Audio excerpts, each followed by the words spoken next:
Hi!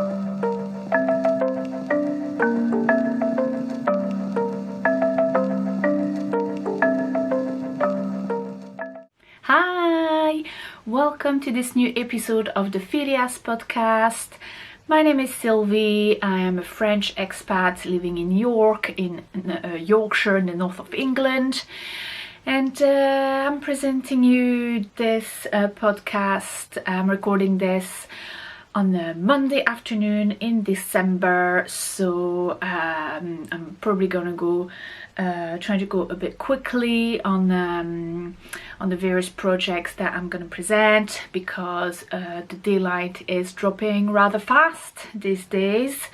So, and it's already just after 2 o'clock. So, and I've got quite a fair few items to show you. Today is mostly about knitting.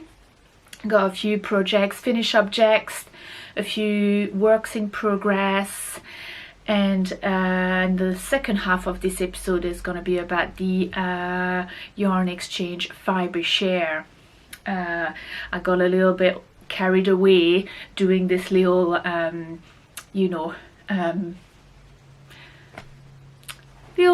portion, little section there, and it is a little bit long. I think it's about 50 odd minutes. Oops. I'm recording this English speaking version of this podcast 2 or 3 days after I've recorded the French speaking version. Won't affect any of the finished objects, obviously. However, I do know some of my French viewers actually watched this version first to practice their English comprehension, understanding, and then they move on to the French podcast, French speaking podcast, to check that they got everything. So if you're one of these people, yes, I'm recording this 2 or 3 days after recording the French speaking version. Therefore, some of my works in progress are going to look a little bit more advanced on this one than they do on the French speaking podcast. However, I've not finished any of those, so there's still works in progress. Before I get cracking with the knitting, I hope the cat's gonna settle in our little bag over there. What are you doing?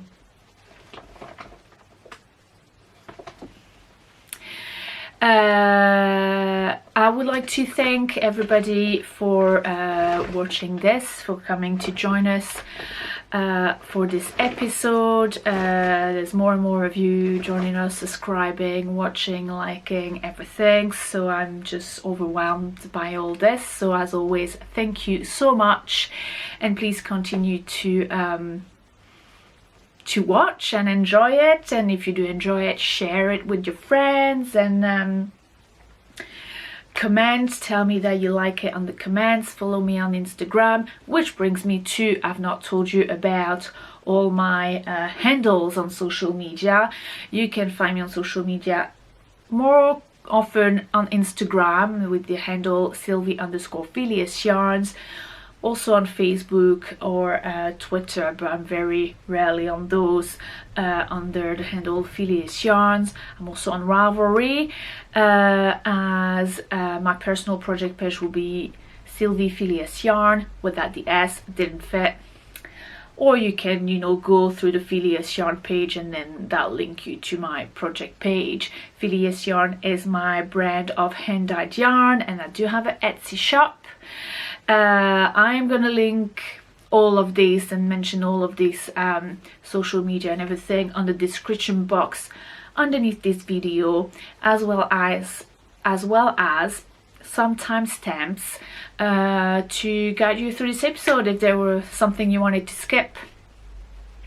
And I also timestamp within the second half, within the Fibreshare sort of, I want to say documentary, but absolutely not the right word. Oh well.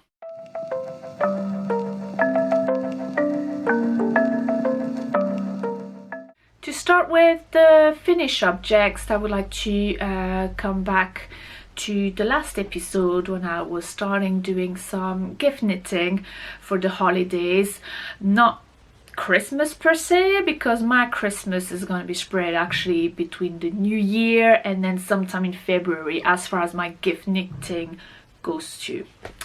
I had knitted a couple of hats for the last episode, which were for my friend who I'm visiting in Montreal and her partner. And in the works in progress, I had started working on the little sweater for their child. And I have finished this little sweater. So gorgeous. I have based myself on the Flaxlight pattern from Tin Can Knits. It's a free pattern on Ravelry. Sorry, I'm gonna sneeze. No, maybe. Might come. Free pattern on Ravelry on the Tin Can Knits website. Usually should be done in fingering weight yarn, but I actually managed to gauge it using this yarn, which is the Sokier DK by, this is the Coop Knits yarn. And although it says a DK, I found it rather, you know, thin, like more like a sport way maybe.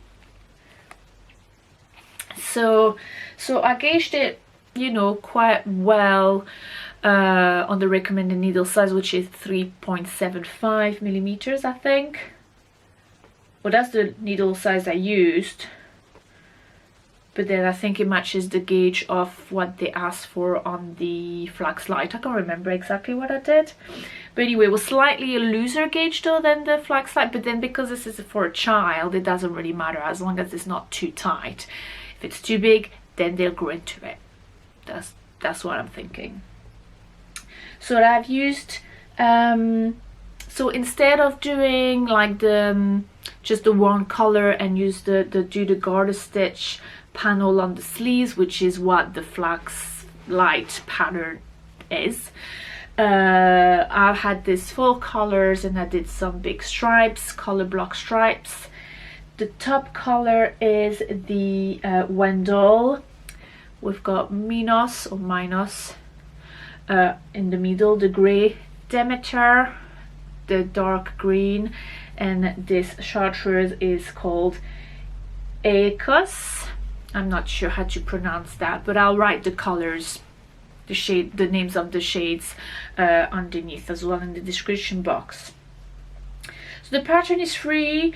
2 of the skeins, so they're all 50-gram skeins, and I used 4, so that's really 200 grams.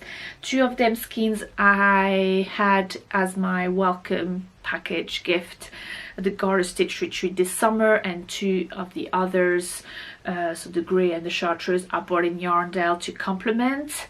But they're about £6.25 for 50 grams, so that's 24, about 25 quid, I think. Yeah, that's right, about 25 pounds for the entire sweater. I bought the 4 skeins. I only bought 2, so that's about £12.50 for me. That's not too bad. Little notes. I did knit a size 2 to 4 years old. My friend's kid is about a year and a bit, maybe a year and a half by the time I get there, but it's quite big in terms of sizes, so I think so. We'll see. I just slightly blocked it, just, you know, to even out the stitches and all that, but there's definitely more room to you know, if it's a bit too tight already, there's room for me to you know, soak it again and then pin it and stretch it, hard blocking it. So that's nice.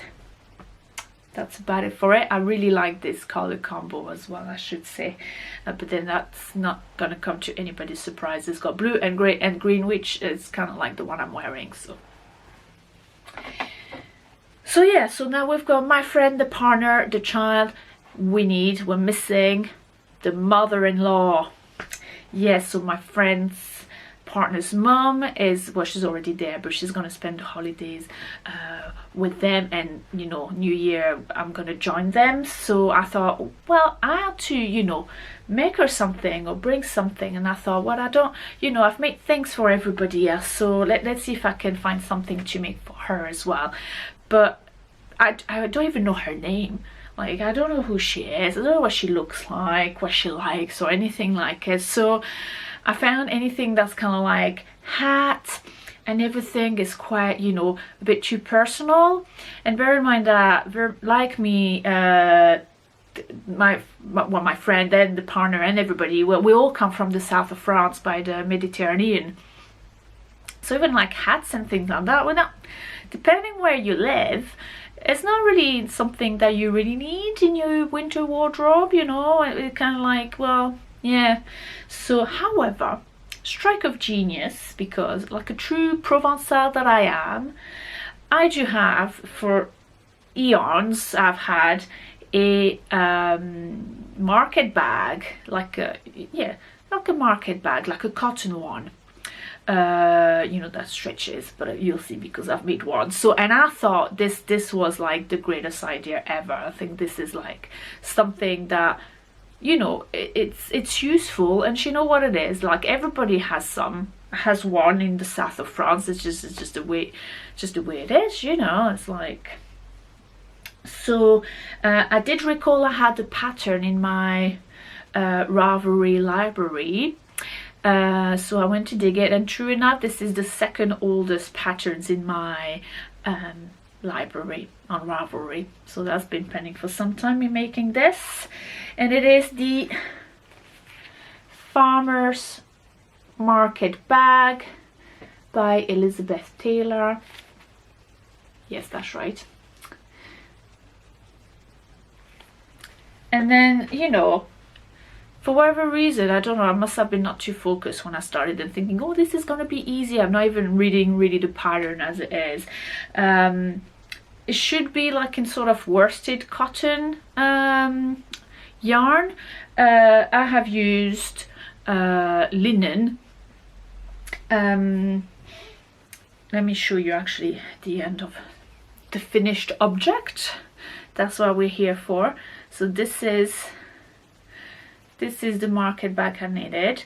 I quite like it in linen anyway, you know. So yeah, I had linen in my stash, which I have tried. I have a shawl in linen, which is nice, and then I bought something else to make like a top. But I don't feel like it's something that I like to wear that much and knit with that much. I'm not too sure. So it's been lingering in my stash for quite some time. So I thought, oh well, I'm gonna use it for this market bag.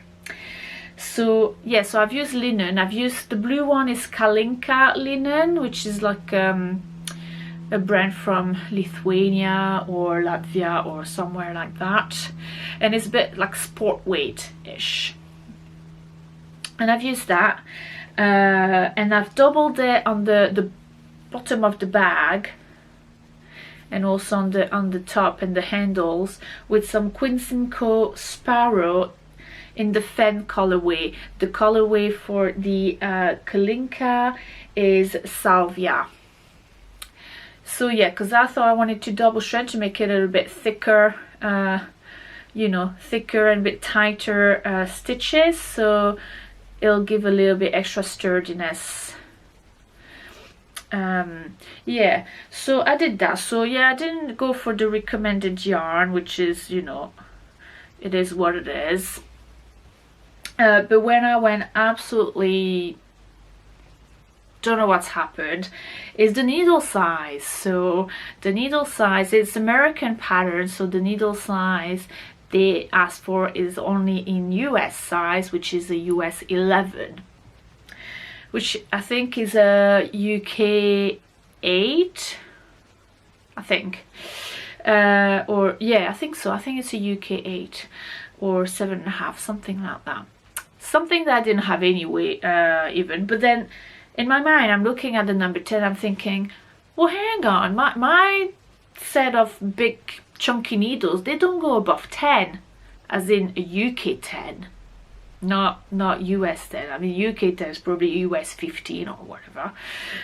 So I thought, I was like, well, I can only go to, you know, UK 10. Well, that's all right. It'll make a little bit tighter stitches, as if obviously I use a UK 10 instead of a UK 8 or 7.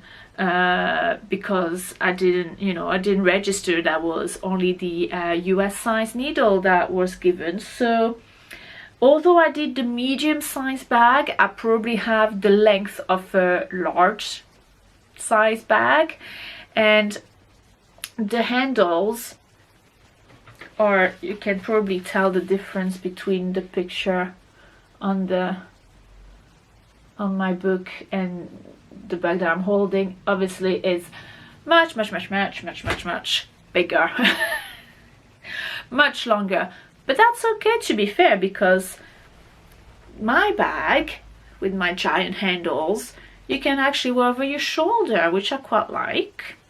I think that's quite practical, and the fact that it's linen, I think it's quite solid, it's quite sturdy. I don't think it'll, you know, distort so much, maybe not as much as cotton might do, I don't know. So yeah, I'm pleased, you know. I think it's a nice little gift, you know, for somebody that you don't know, and you know, it's useful. You know, she can use it, she cannot use it, you know, she can use it to store something in the cupboard under the stairs, you know, I don't care. But yeah, so that's nice. And that is bar the shawl from my mom that I have not finished. That's all my Christmas gifts finished. Well, at least that's all the gifts that need to come with me to Canada, all done. There we are. It's top organized.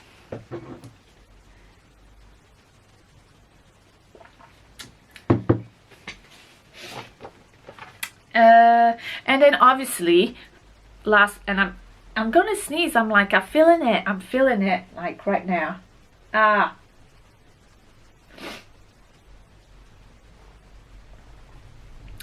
And obviously the last finished object that I need to present to you is the one I'm wearing just now, which I love with all my heart, and I love it. This is the Errata sweater by Jennifer Steingass, and let me see if I can find the little project page on my book. Here we are. So the Errata sweater by Jennifer Steingass, which I have knitted in, the main color is a French yarn called Boucle Laine, and is their Merino Angora 9010. So it's Merino Darl, which is French Merino, and it's a little bit drier than the usual Merino that you would usually use from South America and all that. It's it's a little bit more drier and yeah, toothy, but not so much. And then so that's 90% Merino Darl and 10% Angora. All the yarn has been, you know, the sheep are French, and then the yarn is processed in France and spun in France and dyed in France, and obviously sold by this Boucle Laine people, which I think is a mother and daughter sort of affair, and they're based in Brittany. I can't remember exactly the name of where the town where they have their home shop. So the color is Verdier, and they come about about 12 quid 100 gram skeins, which is really good value actually for it. It's great yarn. And the contrast color is Brooklyn Tweed Loft in the Meteorite colorway, which I had got from a friend's stash, so it only cost me £5 per 50 gram skein. I only used 50 gram for that. The main color, I've got only about 40 gram left on the whole 300 grams that I started with. So just let me show you the yarn, the sort of label, ball bands, whatever. This is the Boucle Laine. It's very cute. And this is the Loft. So what to tell you about this?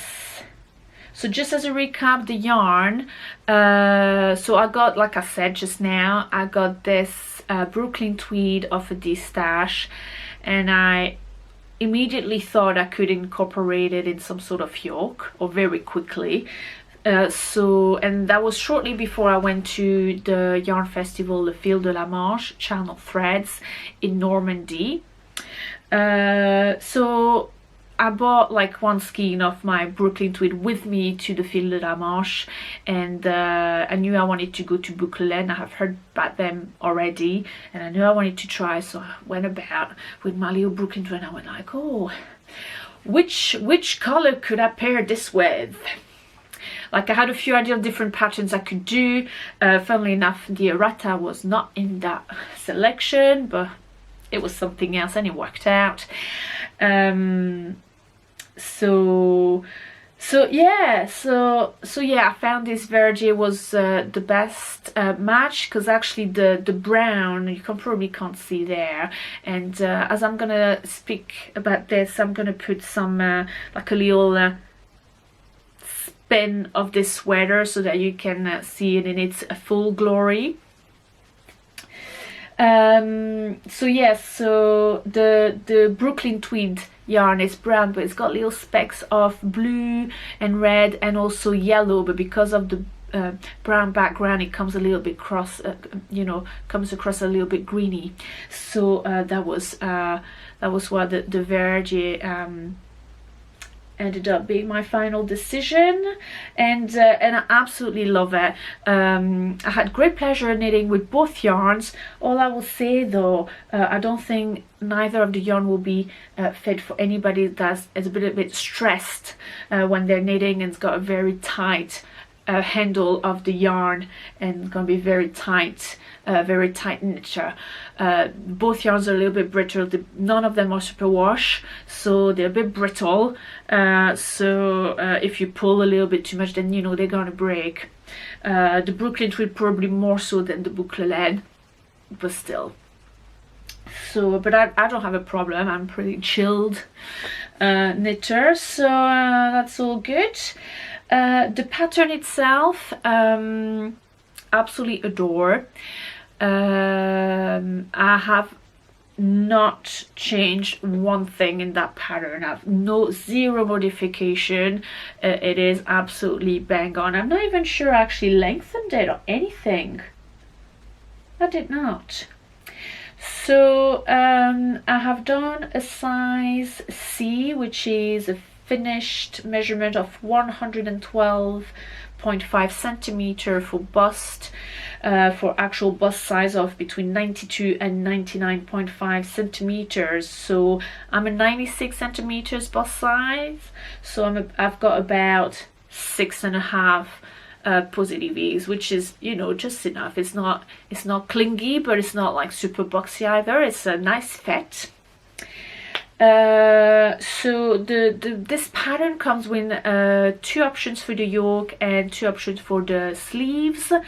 The yoke options are either a 2-color or a 3-color option. Actually, the pattern sort of presentation picture is a 3-color one, but I've done a 2-color. Obviously I've done the 2-color version, but if you look in the projects, people have gone even like above 3 colors. Like you could, this is because it's like such a big yoke with such different elements, it's quite easy to incorporate little leftovers and more colors into it.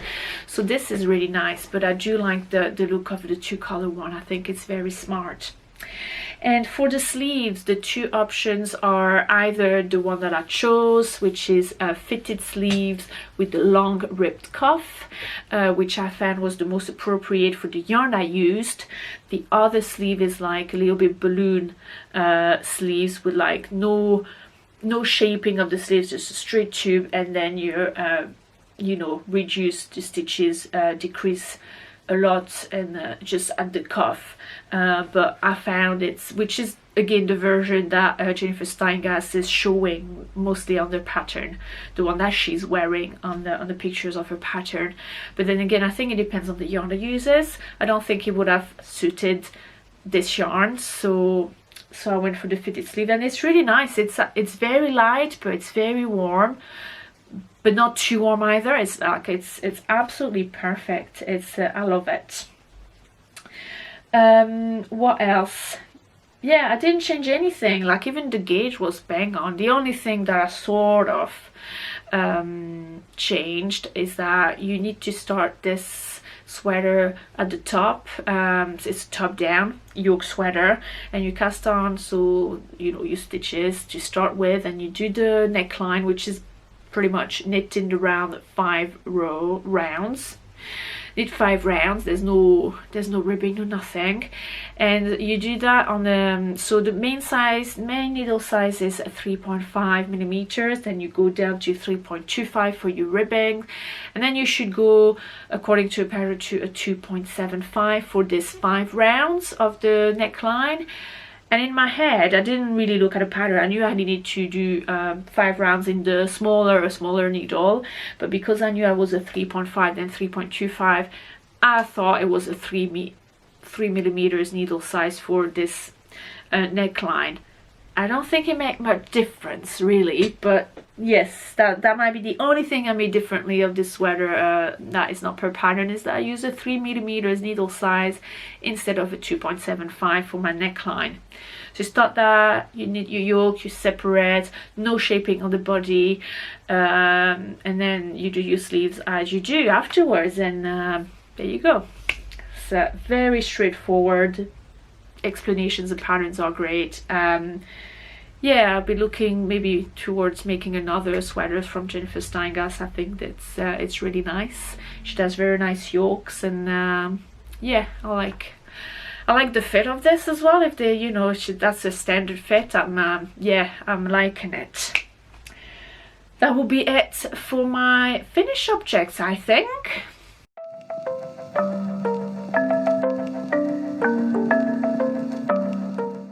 For the works in progress, I'm going to show you 3. In fact, I have 4, but the 4th one will be the shawl I'm making, the fika shawl I'm making for my mom, which I started to show you last episode, but I have not touched this at all. It's on standby. But then again, the sweater that my mom is making me in return is also on standby, so it's all good. And I need to finish it by mid-February. Well, let's say February, so that I've got time to block it. So heaps of time. I probably will take it on my travel soon, because just in case you didn't know, I'm going to Canada for the new year. Haha. And I'm going to talk some more about it. I promise you, once I've returned, I will start to drop a little bit. I'll show you some images hopefully, but then after that I'll be done. We're moving on to something else. But basically what happened is that as I finished this, it's starting to really dawn on me that it's really cold in Canada, especially this year and this winter. I started even like last month or a month and a half ago, I was starting to look at the temperature and the weather, and I'm like, dude, it's already in the minus something degrees, and it's starting snowing, and there's ice everywhere, and oh my god, I'm gonna be so cold. I need to have more knitwear. So I went into an absolute panic cast on phase. Around the same time, I also was watching a French podcast from a lady called Leigh Graham. Well, that's her YouTube channel name, and she was talking about how she was making this short sleeve top in a blue fest Leicester yarn, and how she wears it as much as a like mid-season sort of garment, as well as an underlayer underneath another sweater. And then I thought, this is genius. Why have I not thought about this before? Make a thinner, like a top in thin wool to wear underneath the chunky sweaters. Here goes Sylvie stash diving, or thinking about the stash, and I'm thinking, right, so I could use yarn from my Phileas Yarns stash. You know, I've got the blue fest Leicester, and I've got the sock yarn, the merino one. Oh, but what else do I have in my personal stash? And then I remember I had this in my deep stash, I've had this yarn for at least 4 or 5 years. I had this Rennie of Scotland Shetland 4-ply in this brand. I had 6 balls of this and the ball of a lighter brand because that was supposed to be another project. I had bought this at Kathy's Knits in the first edition of the Edinburgh yarn crawl in Edinburgh yarn crawl. If you've been at Edinburgh in June, you know what I'm talking about. That was organized by Jess of Ginger Twist Studio, and the first edition was very much between Ginger Twist Studio, Kathy's Knits, and Be Inspired. And that was, I think that was 5 years ago. I think it must have been, yeah, I'm not, it was ages ago. So I bought this yarn there for whatever project, like a cardigan from Rory Locatelli at the time when I was just following the fashion movements, stuff like the popular patterns on Ravelry, not really thinking they would fit my style and fit me really. So obviously I never got to make that particular cardigan, and I've had the yarn since. So in my I need underlayer knitwear, this was like a true revelation. I love Shetland wool. It is one of my top 2 yarn with the Bluefest Leicester, I think. So I thought this was a great idea. So, and then I go on about Ravelry, and I find the pattern, the Moon Tea by Carrie Bostic Hodge, Madonets. Now, can I show you? Oh, the pattern is downstairs, but it's a V-neck tee with a dropped hem at the back. It's the hem is lower at the back than it is in at the front. So I have made some progress on it. So this is where it is. So do apologize because I had to secure my, so there we are. So yeah, you see it's V-neck. Ta-da! And can we see that? Obviously it's absolutely not impossible to tell because it's not blocked, and obviously the hem is not, but yeah, it's a yeah, you can see it's a deep hem, but it's a very deep hem on the pattern.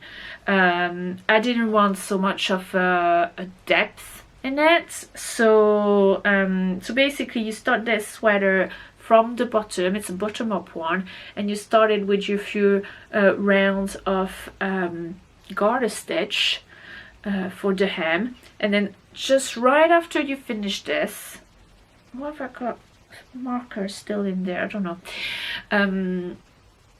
you start on your short rows to create this deep hem.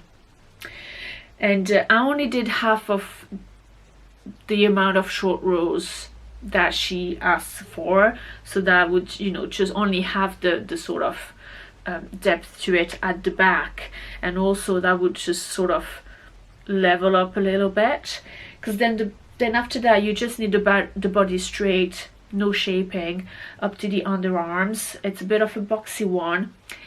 It is one that should be knitting in linen as well, so I think it's meant to be a bit flowy, a bit cool. She likes to be worn on top of like a vest or something, so it's a bit boxy. So there's no shaping whatsoever, and basically you knit up to so many centimeters from the center back.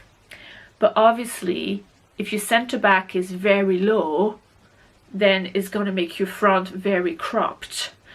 So for me, because I kind of leveled it a little bit, I kept that same distance that she, the same amount of centimeters that she recommends to go up to the armpits, because I wanted a less cropped at the front, so it's sort of like evened out a little bit. That's my theory. We'll see when it's finished and I get to wear it, but to be fair, I think it should do it. So yeah, and then you separate your front and the back, and then you start by making the front, and then it gets a little bit crazy because, where is my front? it's a v-neck, so you basically attach a second yarn ball and you knit your two sides at the same time, and so you do your decreasing, and it's a nice clean results once you remember how to do slip slip knit the neat way. And then at the same time you do decreasing for the v-neck.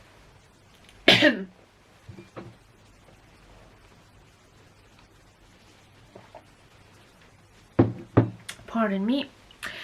You do also at some point you start your shoulder shaping with some short rows, so it gets a little bit crazy, but then once you finish that, you reach to the top. You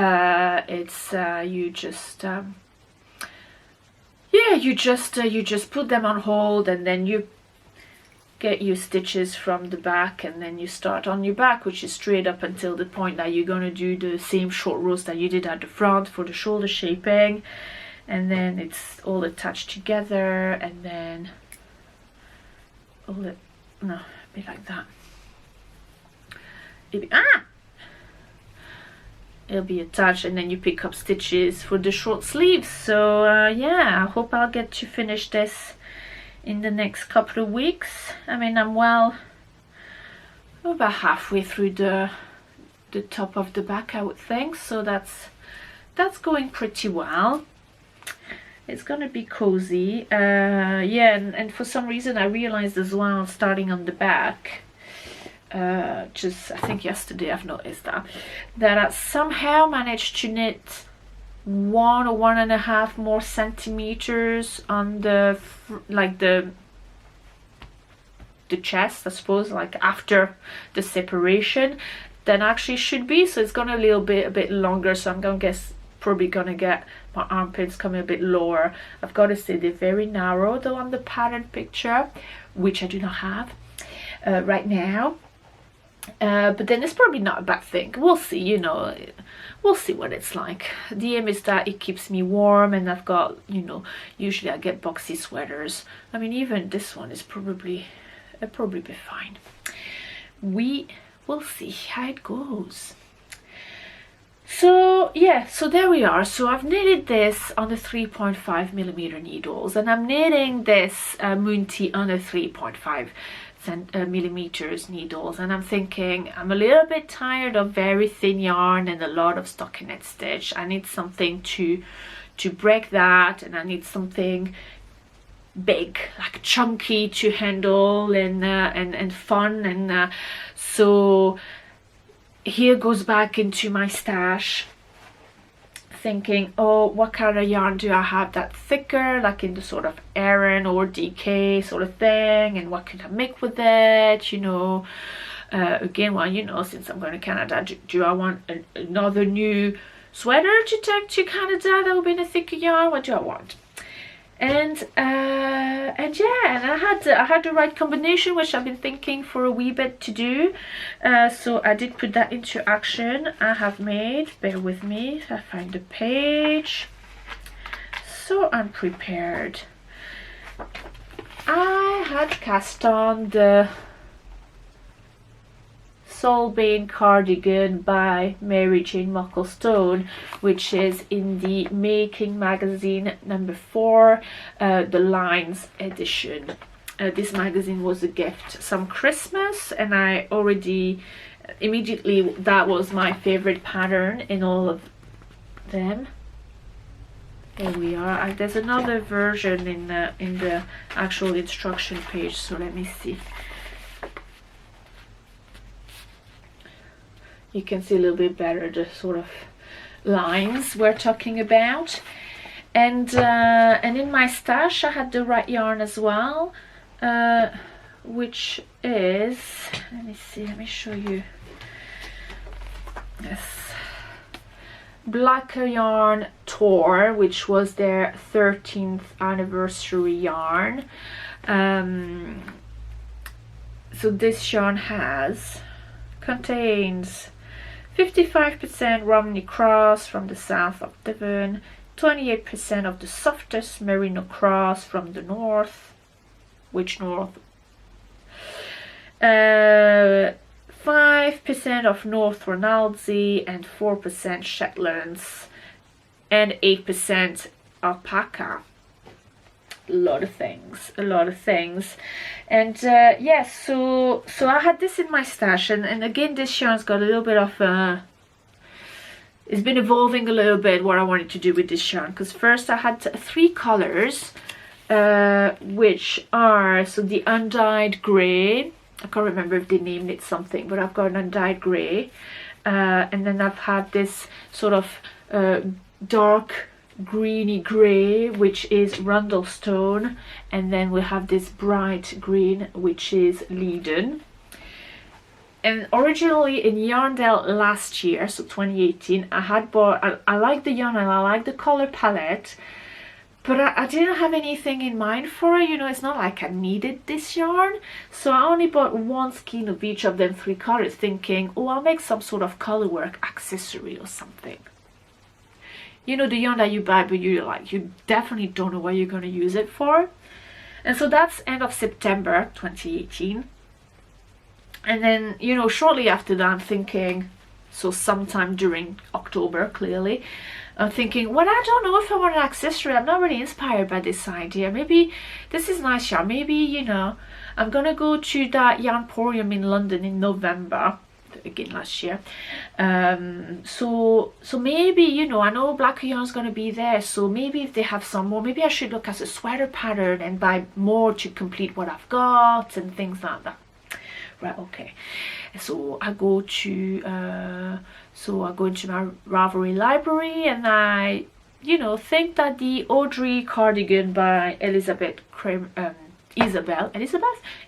Kramer is quite nice, and it's like this long cardigan. It's quite open, there's just the 1 button there, and it's got very long sleeves. It's got like a thumb hole, and it's like color blocks, so you've got like most of the body and the sleeves in one color, and then you've got this big block at the bottom of the arms and at the hem as well.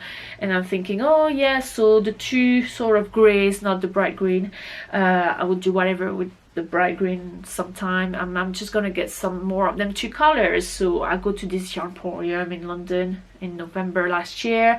I bet the yarn, and then I come back home, and then I'm still not just too sure what I want to do with this yarn. Obviously I've got the yarn to make this Audrey cardigan, but you know, I'm like, not a priority, so I'm just putting in my stash, and you know, whenever I've made more sweaters, I'll get to it, maybe I'll do it. And then Christmas comes, and I get this magazine with this pattern in it, and I'm thinking, well, this pattern should be knitted in Loppy. I mean, the sample is, the yarn recommended is the Loppy by Eastex, which is, yeah, it's pretty much an iron weight. But then I'm thinking, this store is quite nice, and you know, I'm looking at the yardage and I'm thinking, yeah, I could do this, because I've got 3 colors and I've got like a strong contrast one to do the little lines as well. This could work. And yeah, it did work. So I'm very, very, very near finishing. And by the way, this, my friends, this project lives in my new Otter and Spell bag. I've not spoken about my project bags yet, but I would like to highlight this. Can we see? Oh, it's here. There we are, there. My Otter and Spell oilskin bag.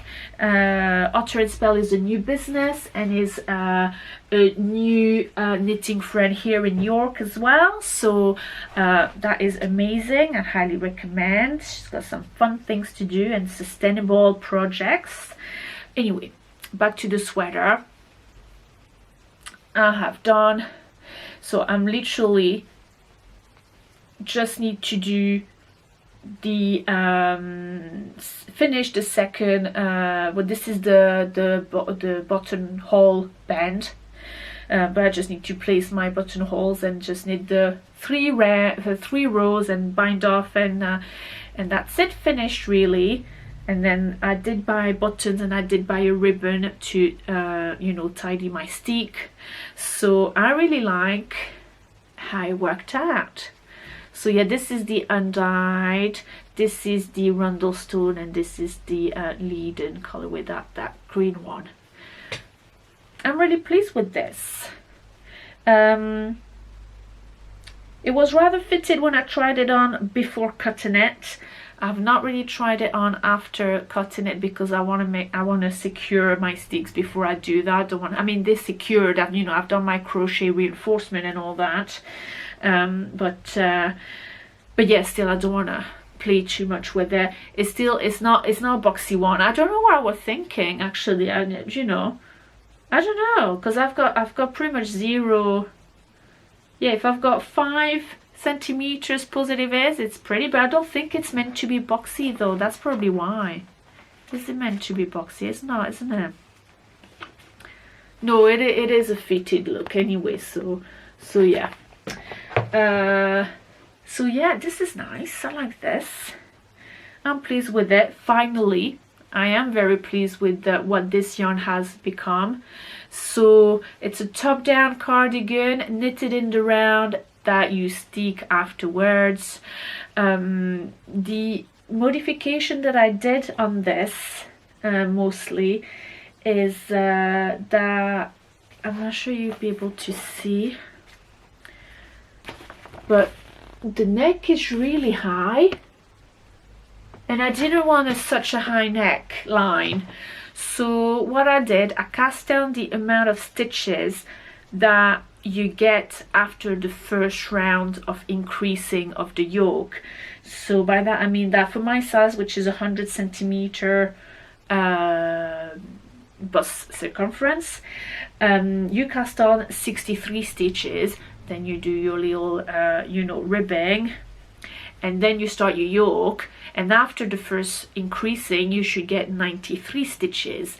That is the amount of stitches that I cast on, and I picked up the yoke after that round of decrease. So maybe I have like three or four less rounds of the yoke than it is on the pattern. I'm not going to show you the chart because that's just not something that you do. But so yeah, so it's and I've got to say it did work a treat actually when I put it on, even as a unstick things, as like it was fine. So yeah, so then you do your yoke, and then there's no shaping again except for the sleeves, which you pick up, you separate and you put on hold and you pick up. There's a little bit of color work at the bottom.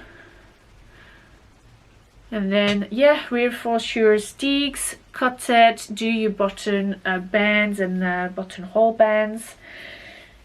Straightforward knitting if you're into collar work. I mean, the collar work itself, I was about to say it's not complicated, but there are some rounds when you have three colors running at the same time, so it might not be for the beginner collar work people, I would say. So yeah, so that should be finished maybe tonight. I don't know, because I think the sewing of the ribbon is going to take me probably as long as knitting the sweater itself. By the way, you know how I said that I wanted this sweater because I needed to do something chunky and that was going quick. This is knitted in a mid gauge as per the needle recommendation, and the needles span from a 5.5 millimeters for the ribbing to a 6 millimeters for the stockinette, plain stockinette, to 6.5 millimeters from the for the collar work. It is big needles that just flew off the needles. That was amazing. So yeah, I expect it'll take me as long to put the ribbon that I did to knit the entire sweater. Last of the works in progress I'm going to present to you. Yeah, because now I had two big sweaters like quite well advanced on the go, and it was just not practical to take to somewhere to travel or do social knitting. So I cast on a pair of socks, which are here. These are obviously, I do not have the pattern as well, that's downstairs. This is what happens when you record a podcast in over 2 different days with many days in between. Everything is all over the shop again. Not the wow, it's the there we are. These are the Nora socks by Yuka, which is the same designer from the wow socks, which you already saw in here on this podcast. She's my new favorite designer, sock designer, I think. Big crush on these designs. So the wow socks, well, actually I'm pretty well into the first sock. It is, so it's knitted with 2 colors, and you've got a very deep cuff with a 2x2 rib, and then you've got this very smart texture, which is only slip stitches, but it just works beautifully. And then you've got a reinforced heel. Your actual heel turn is in the contrast color. And then I'm onto the foot, and the foot, actually the pattern, the texture is gonna finish about here, and then all the rest is like a very wide portion of the foot plus the toe in this contrast color, darker color. So but it's only plain stockinette, there's no ribbing, it's just, you know, it's like kind of color blocks, if you like. So with the texture, and it's very effective, and I enjoy doing this. This is actually very intuitive. Once you figure out, you know, the way the texture stitches work, you just don't need the chart anymore. You just know when you need to do your slip stitches. So these are going really quick because I did start them on sometime last week, and obviously I've been working off on them, but you know, I think on the French episode of the podcast, I think I had maybe just I don't know, maybe halfway through the leg, if that, but I did my entire heel turn over the last couple of days, and I'm nearly at the point when I'm gonna be knitting straight again. So the yarn that I'm using for this yarn has been in my stash a couple of years now, I think. Bought this in the Nottingham Yarn Expo in 2017, so yes, 2 years, because that was in November, and it is Ovis etc. The yarn is Kempish Ides Sharp Sock. Obviously Ovis etc. is a Dutch yarn company, and this particular yarn is Dutch Sheep, which is the Kempish Ides Sharp.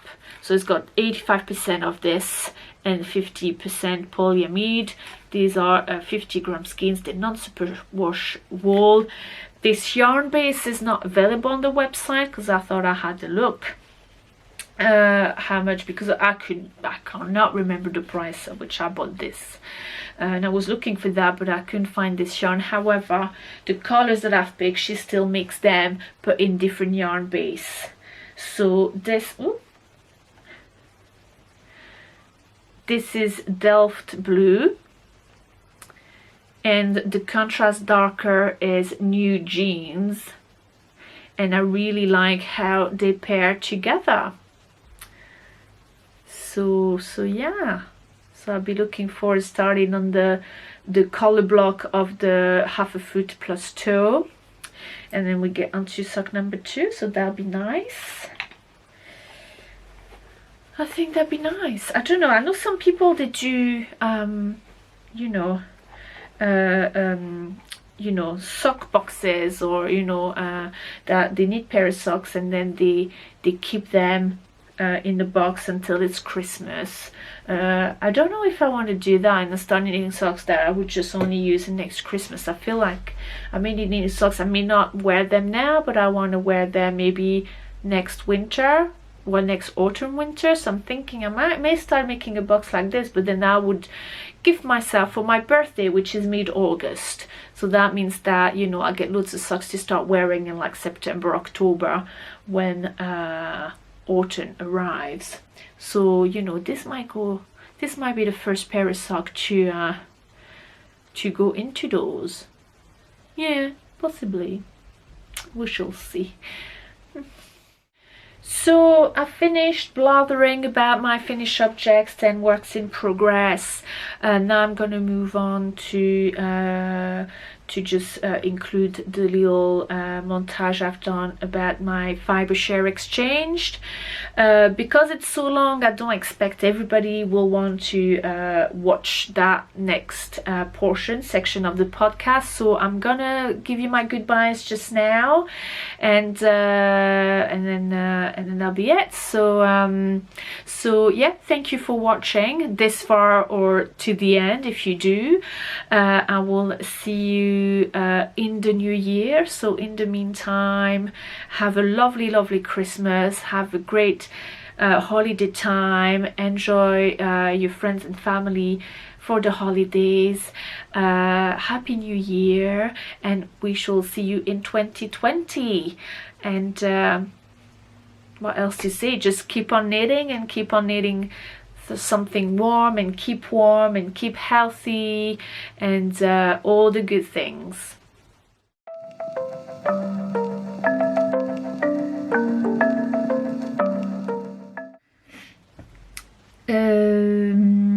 So I've already lost what I already forgot what I was going to say. Well done me. Yes, so I've decided that I wanted to talk to you about Fibreshare, the Fibreshare exchange. Fibreshare is a way to meet people in the knitting community through the exchange of yarn, parcels, and goodies. It is a very well-established system. So what you do, you go to the website to register, you pay a fee, which is there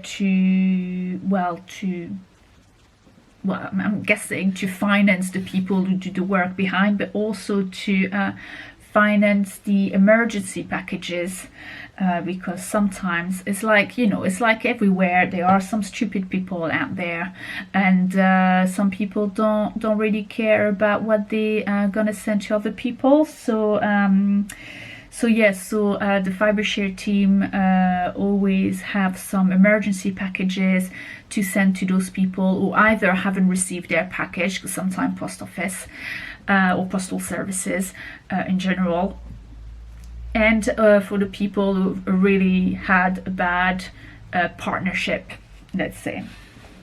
So, but I guess you really have to have a really shitty one in order to get the emergency packages. So you register, you pay the fee, which is, top of my head, it's not that much. It's about $5 or $7 or something like that. It's not great. If it's a tenner, it's probably the most expensive that I can think of, but it's less than that, I'm sure. So you pay the fee, and then you fill in a questionnaire, which is quite thorough. You will pick your favorite craft. So in my case, it will be knitting, and then for my case, I would fill in a questionnaire where what kind is my favorite yarn to knit with. Is it like natural fibers, animal fibers, or anything, or just the plastic thing, or this kind of thing. You talk about what kind of yarn weight. Obviously if you're not a lace knitter, you're not going to put lace, whatever you actually sort of thickness yarn you like to knit with, your color palette, the kind of knitting size you enjoy most, as in like cables or color work, or just oceans of stockinette stitch, this kind of thing. What kind of, do you like to knit garments or accessories, or do you like to knit for yourself or for other people? What kind of you as a knitter, who you are. So that's all in the questionnaire. And then you send all that to the team, and then you get to pick which kind of geographical zone you wanna do your Fibreshare or have your partners matched with. So you could choose local, though that would be within the country where you live, and then you can have several international options. in the past, so this is maybe my 4th Fibreshare, but I had quite a long break between the last time that I did it and now. So in the past it was only local or international. Now you can choose Europe international, so well, as a European sort of resident that is international but not too far. I think people like in the US or Canada, they can have an international North America. And then you can have just international, where you can transcontinental, possibly. It's not a guarantee, but you open for that. So yeah, so you choose which zone you want to get to, and I chose Europe, because I thought that'd be fun. Yeah, in the past in international, I always got somebody like very, very far away, like Australia or America, so I thought Europe would be something different, so I'm looking forward to it. And then, so you fill that questionnaire, and then there's a deadline, and after the deadline, about a week after, you get your matches. So you get 2 matches. One person will be sending you a parcel, and the other match is the person you will be sending the parcel to. So it's coming and going different ways. In my case, though, it's actually going pretty much the same way. Both the sender and both the recipient of my Fibreshare, they're both from Stockholm in Sweden. But since I love Sweden and Scandinavia, that it's okay. And I'm actually looking forward to receive my parcel, because Swedish yarn. And so yeah, and then you get cracking. There are some rules about Fibreshare. You gotta send at least 200 grams of yarn or fiber.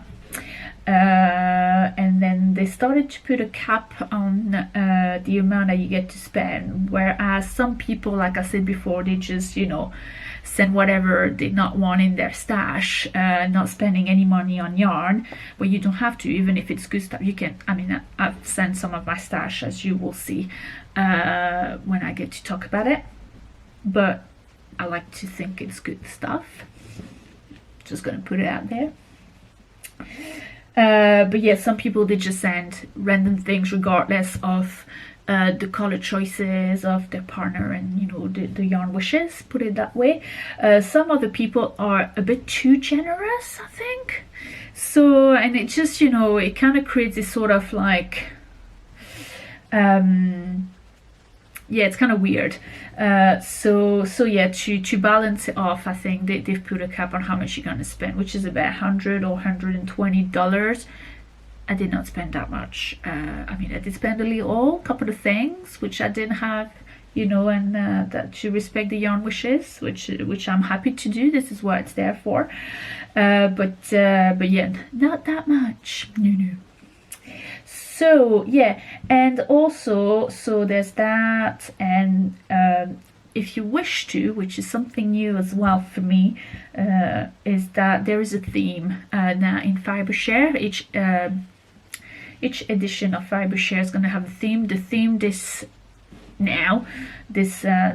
happening is ornaments, which obviously pretty much everybody, I think, will go for Christmas ornaments, as you know, a bit of it. Well, it's November, you know, so you can opt in or opt out of the theme. I opted in, so yeah, I've got to do provide some ornaments for my partner. So that will be fun, and yeah, so I thought I wanted to, you know, wanted to show you when I'm gonna receive my parcel and show you the yarn that I've got. Like I said, already talked to the person who's gonna send me, and she already asked if I wanted some local Swedish yarn, which obviously has said yes to, and I thought it would be interesting as well for you to see maybe what I put in the Fibreshare parcel that I will be sending, not to make me look like, you know, it's amazing, look at the amazing parcel I'm gonna do. You might think is actually shit for all I know. But yeah, I thought it'd be nice, and since with these ornament things I'm actually gonna make stuff, I thought that would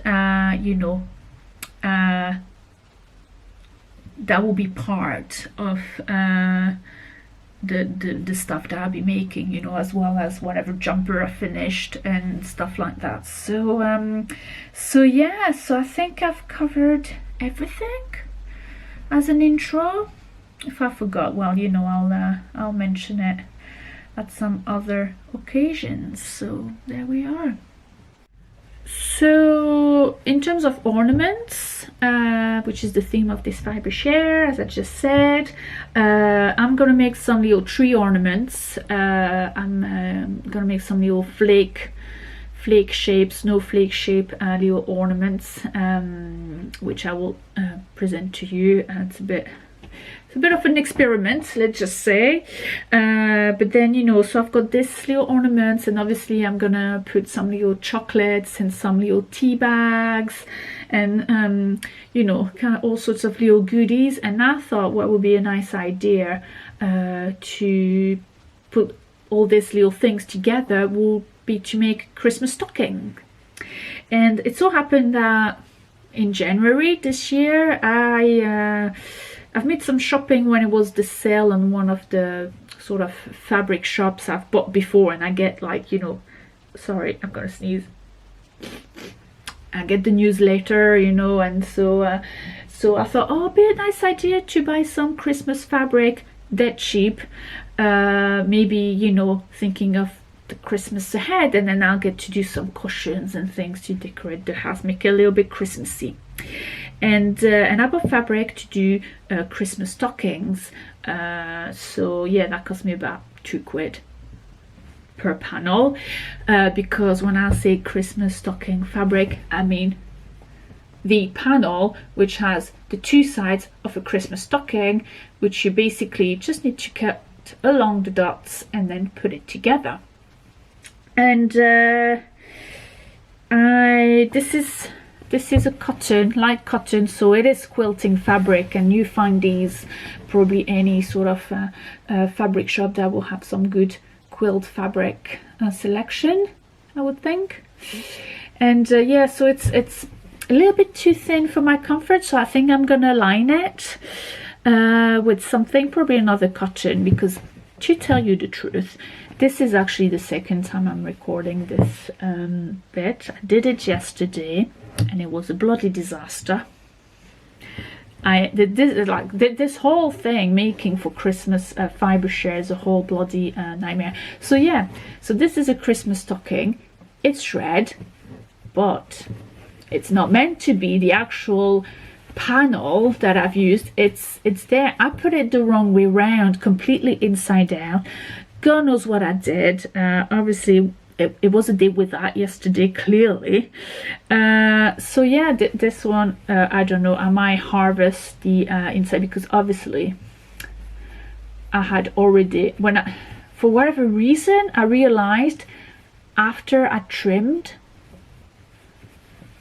after I started trimming, the bloody seam allowance, so it's gonna be a bit of a nightmare to get back and make something, another stocking, the actual stocking out of it. Anyway, so I've got another panel that I can use for this one, so I'll be using that. And I probably this one I had used some felt, but that might be, I don't know. It's too thick, good thick. I might use just a normal, another cotton. Not sure what should I do. I have a look in my stash of fabric that I could use for that. But yes, I'm gonna do that, and I'll show you the finished object and the things that will go in this. And here we are.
Okay, so here we are. I've made some ornaments, which I use the pattern. It's called Freeze. It is by Tin Can Nets in their Great White North book, which is quite old now, but it's quite nice. And I thought I could use various leftover yarns in different colors, but also different textures. See how it goes. And I thought it was a great idea, except that in order for the ornaments, because it's all sort of lace work, in order for the ornament to actually, hold itself in shape, it is recommended that you kind of, instead of like putting in just water in order to, before you block it and pin it and stretch it, you need to put it in glue. I've made glue using corn flour, cornstarch, and then I realized that using a different texture was just not a great idea. Let's have a look case by case, starting from the very worst, which is this sort of roadkill look-alike thing. So yeah, I've made that freeze ornament using this sylviephileasyarn silk, which I had used in the iris hat, which I knitted. You've seen it in the last episode. And I thought, oh, that'd make a fluffy star, that'd be so gorgeous and everything. Yeah, except that once you put the glue, there's no fluff anymore. I very much doubt that drying it would sort of save something of the fluff. I think this ornament is as dead as the animal it could be on the side of the road. I just, big massive fail here. Anyway, moving on. This one isn't so bad. This one I still have hope for. This is my new yarn base for Phileas Yarns. This is a 50% Corridel, 50% mohair in the Saint Expedite colorway. These are left over from the sample sock I have made when I introduced the yarn base in my last yarn show event. Anyway. And yeah, again, I thought, oh, that will give a nice little halo, be very Christmassy, very, very wintry. And the thing with this one, though, is that I may have left it a little bit too long in the glue. Because the idea was that I would put the 3-star in the glue and kind of like squeeze the excess with like a tea towel or something, as you would do for normal blocking. And I would bring them upstairs and then put them on the board, which lives in my craft room upstairs, as I said. And I put this one first in the pan when I've just cooked the glue. And then I realized that my first plan just wasn't going to work, so I had to run upstairs, grab the board, the pins, the everything, and then yeah. So by the time I did that and came back downstairs, I think it may have been left a little bit too much in the glue. So we'll see. But it's not. I mean, at least the shape is there. There's a bit of a big. It is very gross as well to manipulate, I should say. Very gross. So yeah, we'll see. And then I'm gonna have glue on my board, which is very fun, but I should just be able to wipe it out. Anyway, so this one, so in the end, the one that has worked the best is the one that I've made, which is some merino sock yarn. This is a leftover from Circus Tonic Handmade. It's Australian hand dyer. I can't remember the name of this colorway, something Winterfell something, or something like some Game of Thrones kind of thing. Anyway, I'm not sure it was inspired by Game of Thrones, but never mind. So yeah, I thought the colors would be nice as a little ornament with the blues and the greys and the little purples. And in terms of how it holds its shape, it's pretty good. So yeah, so I'm gonna see how they all kind of dry out, although I think this is dead, definitely dead. The red one, if it's kind of okay, if it's proper okay, then I'll send it. If it's just kind of okay, I might just keep it for myself. But I think I'm gonna have to need a couple more with some proper merino sock yarn. I've got some red, and I've got this other one. I may have some like little greeny as well. So yeah, my recommendation for the frieze snowflake ornaments: use a round yarn, as in like a round fiber, like a merino. Nothing that's gonna have fluff that's gonna look like horrible once you dip it in the glue.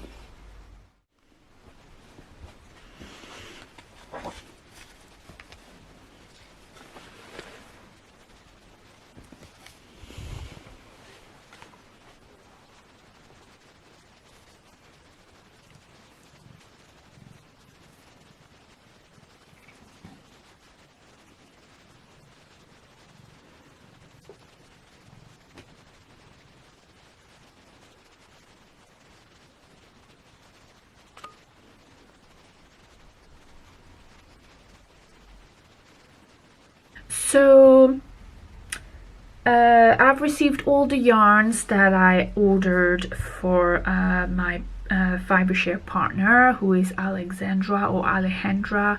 It spells with the J instead of where the X usually is, so I'm not too sure how to pronounce it. Sorry. But before I get to what yarn I'm putting in there, just to show you that I have finished the Christmas stockings, which was a little bit of a tricky thing to sew in the end. I don't know, my brain couldn't fathom how to insert the lining. I think I between the completely fell one so that was the first attempt, and I had to, this is the second attempt with this fabric, but it is done, it's fine, and it's a nice thing. So I also, so you've seen this one of the first batch of little snowflake ornaments that I did. So yeah, the other two are just like as expected, they're not so great. So I did some a couple more or 3 more to complete. Now the red, and then is that the right way? No, that's the sort of front. Another blue one. So yeah, so that'll be it for my ornaments sort of requirement. They were fun to knit. The dipping in the glue and the blocking is a little bit fiddly and a bit bleh. I'm not very much into gooey things, so there we are. So the yarn, so the sort of yarn and color palette that Alexandra likes, she does a lot of pink, but she wanted to, she was open to come out of her comfort zone a little bit, as long as it wasn't like the bright yellows and bright blues and bright reds. I think she's a little bit toned down in her wishes, except for pink, clearly. She knits for herself, but also for other people, including especially her family and her husband, partner, not sure she's married. And she knits anything from fingering weight to iron weight, which is fun because it's exactly my sort of bracket as well. So what I did have a look in my stash of things. You know, I'm usually, when I get a Fibreshare, even when I just register, I'm like, okay, so let's have a look at my stash, and you know, the kind of thing that maybe, you know, I don't really knit and that maybe I should consider separate from, you know. But before I get that, so eventually when I get to this yarn wishes and the partner match, then I'll review that in the little selection that I already made. I'm thinking, oh, yeah, okay, so that will fit, and sometimes, you know, you change a little bit. But yeah, anyway, so I did include some of my hand-dyed yarn, but I didn't include things from the shop stock. What I did, I've included a couple of Rambler skein, which is the Bluefest Leicester and nylon sock base. That let's say one of a kind. They absolutely fine, and they've based on colorways. They should have been colorways that are from the shop, but they're just not quite right to be included in the stock. So these are them. So this is the Whately Diner colorway, and usually it's a little bit darker. This one is a little bit on the light side for me.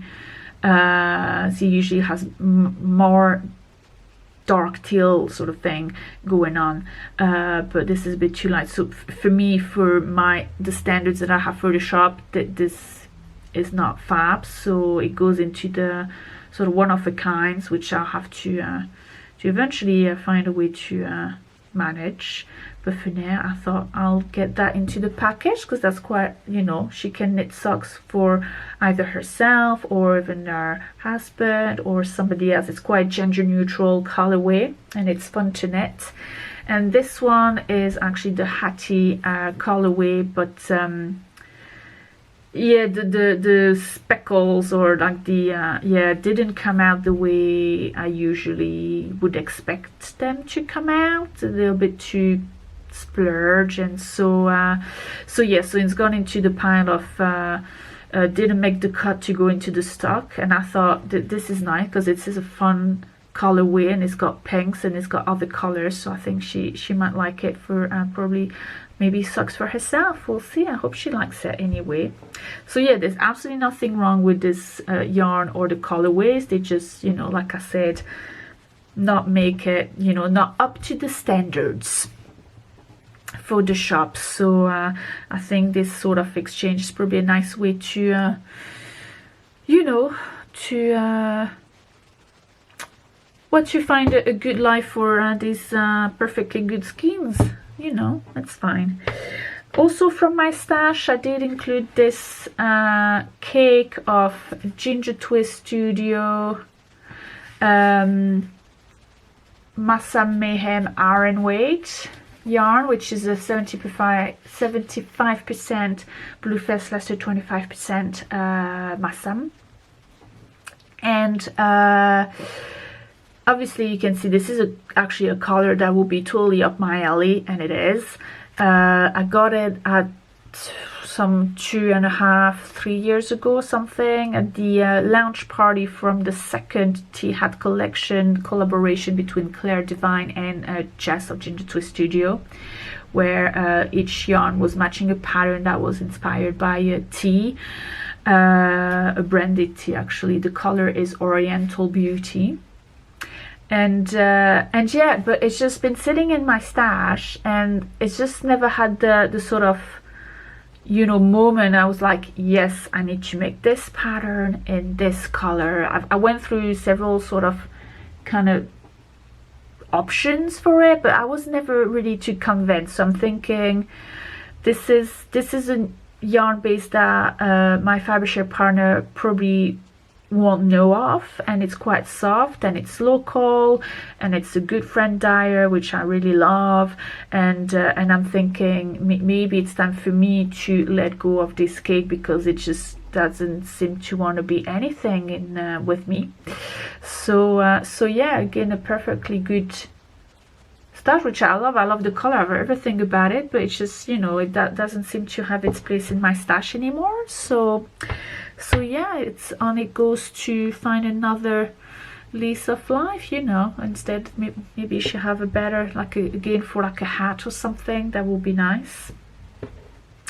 Then I had this 50-gram skein of Sokie DK, which is the third skein I had in my welcome package of the Garter Stitch retreat, and it's pink.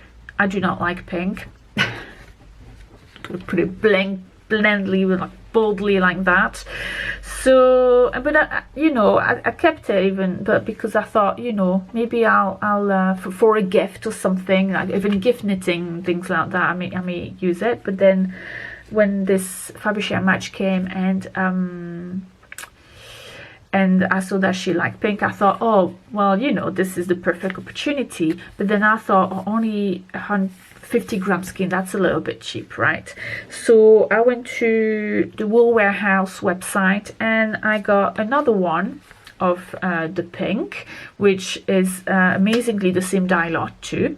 And then I've got like a creamy color to contrast, so just in case she wants to do some color work or some stripe, I think it'll or you know, it's got lots of options like that, I think, for pyramids or anything. So I think it's all for like a child as well, like a baby net maybe.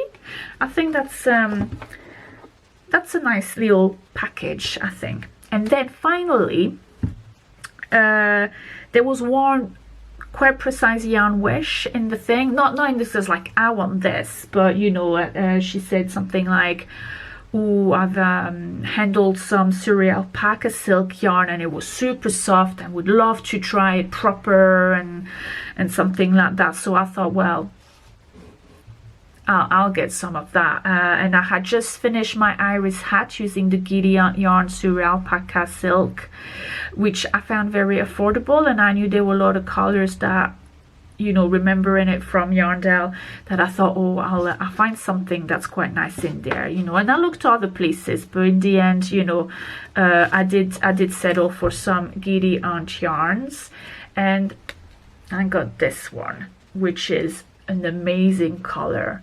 I kind of want to buy some for myself, to be fair. It's a crazy color. This is black currant jam. So yeah, so I hope she like it. I think I saw on Loop London a free pattern for a hat that only uses a skein of this, because this is finger weight. It's actually quite thick. Oh no, it's lace, heavy lace. I don't know. So we'll see. I might, you know, print this free pattern or something to include with it, just to give her idea, so that it doesn't sit in her stash, you know, doing nothing, if her an option. But yeah, I'm just trying to get. Oh yeah, that's pretty good there in the light. Yeah, that's pretty good. It is a very yummy color. So yeah, here we are. That's 550 grams of yarn for the 200 gram minimum requirement. Quite a bit from my stash, most of it from my stash, but then there are 200 grams that I actually bought. Look at them colors together, it's beautiful. So yeah, I think that's a pretty decent yarn haul put together to share, to send us to person. You know, it's just to show that, you know, yeah, yarn from stash, and sometime in your stash there'll be some really good gems that, you know, that suit you personally, but then sometimes they just, you know, they don't have their place anymore. You know, we all make this purchase that, you know, they sit there for ages and then they just don't want to become anything. So yeah, I don't think there's a shame to pass them on to somebody that might love them too, and then, you know, find a way for them to use. So there we are. So I'm going to get cracking and packing all of that and writing little notes, which is always the most tedious bit that I'm not a big fan of. I'm like a bit lazy, but I'll do that, and then and yeah, there we are.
So I also wanted to show you what I put in my Christmas stocking. I did put some snowman from Cadbury, just because Cadbury is the British brand of chocolates. Obviously, I'm just in for very British things. So a couple of Cadburys, some tea, of course, Yorkshire tea. Had to be done. I just had to be done. Some green tea, tropical, that I had kicking around the house for a brand English tea shop.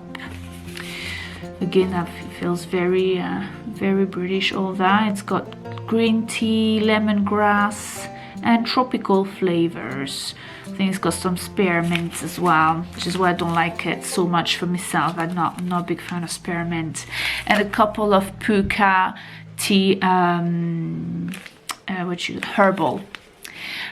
teas, which I had around the house as well. Really nice. Couple of Maltesers reindeer for a dear friend. Ha ha ha. There we are. And of course some chocolate orange from Terry's, because Terry's is very York. This is where it comes from. And although I just recorded the French version of this bit, and I realized looking at the back that actually the consumer service is in bloody France. What? Why is that? I don't know. It's weird. I thought that would be made here. Is it? Does it not say?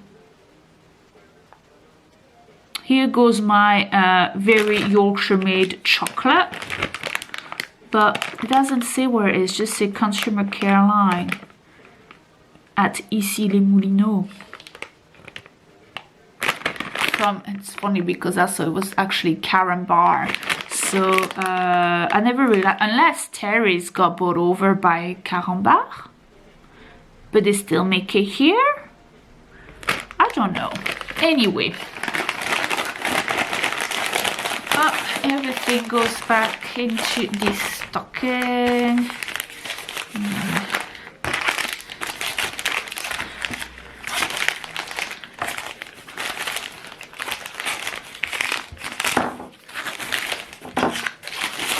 And one last thing that I did include, but I'm not going to put it in the stocking because it won't fit, is a packet of crisps. It actually, as well as sweets and chocolate, my Fibreshare partner said that she liked to snack on crisps. So I asked if she wanted me to include a packet of crisps, because here in the UK we've got the most crazy flavors of crisps that I've yet to encounter. As a general, you find some very weird ones in other countries, but like here we've got a lot of weird ones. So and she said yes. So yes, I went for pigs in blankets, which I thought was very Christmassy and very British as well. So there we are, all the snacks and then all the yarn. I just need to find a box that will fit all that. Hi, so I have collected my Fibreshare parcel from the post office today. I got delivered, actually the postman came by yesterday, but I was at work, so I wasn't there to receive it, so I went to pick it up just now. And I did open it as in a live thing just now, but I did it with the French, with me speaking French. So but I'll run through everything again with you. So apologies, it's actually already cracked open, but yeah. Anywho, so when I opened the parcel, this was sitting on top, like this beautiful drawing of the contents of the parcel, which I absolutely adore. It's great. I feel like I had to put that on the wall or something. So beautifully made. Look at this.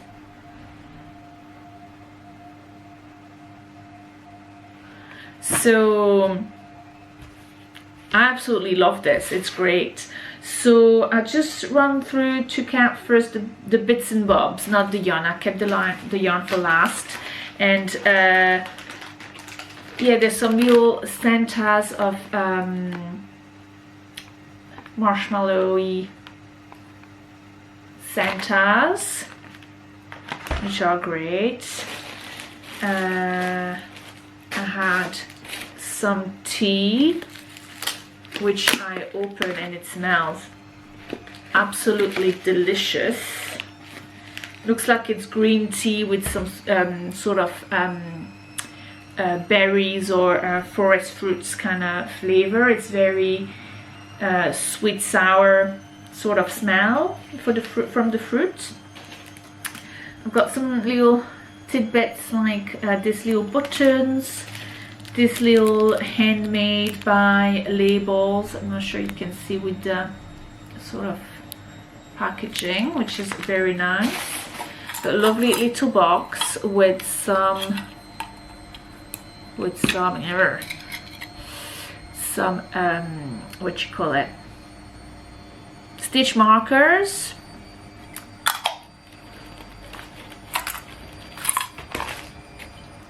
a scented candle, pine forest. Oh, also just underneath this, it was laying flat, this gorgeous tote bag. Look at this. I love this. This is it. This is gonna be news. Like now, I was running out of everyday tote bag. Yes, it does happen, you know. I've got one that's branded with my work logo, which I only use when I go to work.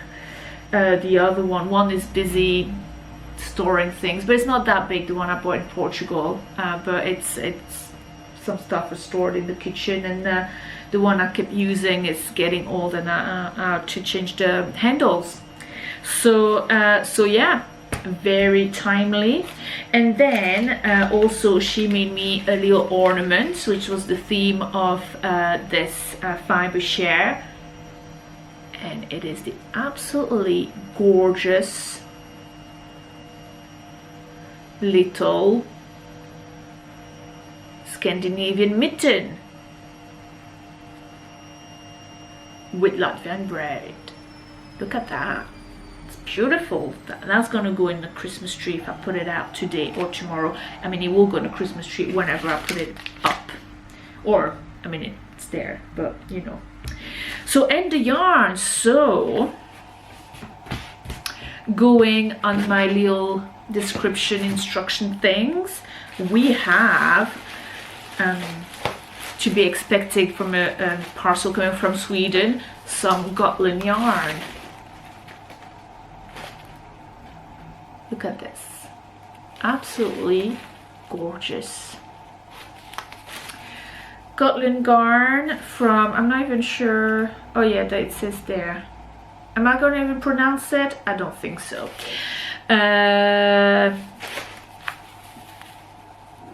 you go, it's here, that's the brand. So it is Gotland wool with a little bit of Falkland merino for added softness. Gotland sheep are known for their shiny curly fleece. That's what I've got on the Leo notes, and it is absolutely fantastic. The colors, I mean, are not super great on camera just now because I've just got the overhead line just above me, but I'll do a little roundup in natural light. Hopefully that will show a little bit better. But I've got this sort of dusty raspberry pink, which actually I like. I'm sure, you know, I said no pink, but however, that, you know, people would call this a red, but I call this a pink, but it's actually a pink that I could go with. And then this nice sort of muted turquoise blue. Then we've got some Jim's lens or Yim's lens. Oh, I wonder if it's lens wool. No, I don't know. I'm not sure. Oh well, it's Yarns lens wool.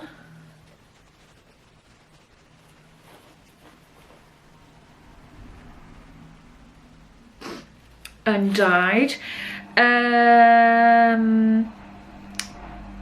This particular sheep, which you know, it's like Gotland's. It's probably somewhere in Sweden, an area of Sweden where the sheep is from.